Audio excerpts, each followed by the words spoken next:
Welcome to Drawliper channel, and in today's video I'm going to show you how to change home screen grid in your Samsung Galaxy A25 phone. So at first touch and hold on the home screen, and here at the bottom you can see settings option, then just tap on settings, and from here go to home screen grid. Now from here you can change your home screen grid. At the bottom you can see 4 options: 4 into 5, 4 into 6, 5 into 5 and 5 into 6, and you can set any option as you want.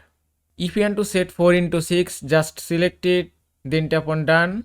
Now you can see your home screen grid has been changed successfully. Also, if you cannot find this option here, just go to app screen, then tap on 3 dots, then go to settings option, and here it is. Also, if you go back, you can also change your folder grid and app screen grid from here. And that is how you can change home screen grid in your Samsung Galaxy A25 phone. I hope this video was helpful. If it was, please give it a thumbs up and don't forget to subscribe.